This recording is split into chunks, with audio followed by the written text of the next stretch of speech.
Hi, everybody. It's been a beautiful Tuesday out here checking out Jackson Hole. Lots of sunshine. Now, we could have a dry storm flare up, and that produces still some strong wind gusts.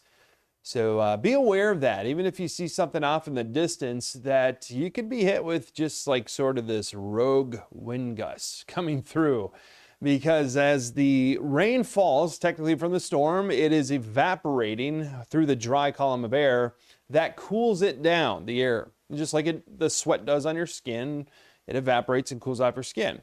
So it's sucking in heat for that process to occur. It cools the air down. The cold air then naturally sinks and accelerates to the surface, hits the surface, has nowhere to go, so it pushes out and you get your 60-mile-an-hour wind gusts. And it will continue to fly until it doesn't. So again, you could get hit by that. A few clouds out here locally. We've got this ridge, this high pressure, this subtropical high down to our south. And we're going to be sort of centered more underneath that for the day tomorrow, which simply translates into the fact that tomorrow will be the hottest day of the week.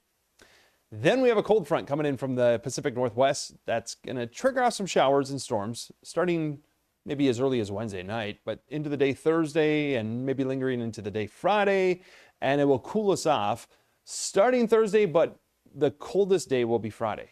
Hottest day Wednesday, coldest day Friday. I mean, it is the battle of temperatures. And hey, it's along those thermal instability, a lot of volatility in the temperatures that spawns storms.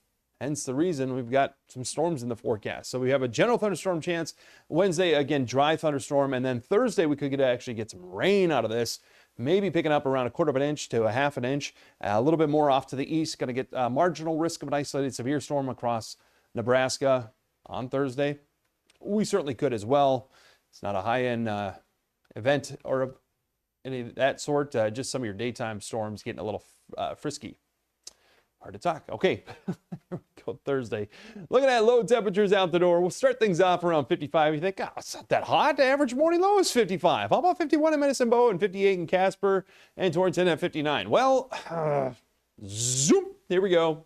This is a reflection of some dry air at the surface. So 100 degrees Torrington, Scotts Bluff, elevated fire risk because of the heat, and maybe a puff of wind here and there where that will, again, possibly spread some wildfires. I don't see a lot out there on satellite here locally. Be up to 92. Record high is 97. We'll see if we're off a bit. A lot of areas will end up hitting some record highs on our Wednesday. Mainly dry sunshine, and then storms start moving in Wednesday night and through Friday. And warms back up, though, as we go into Sunday.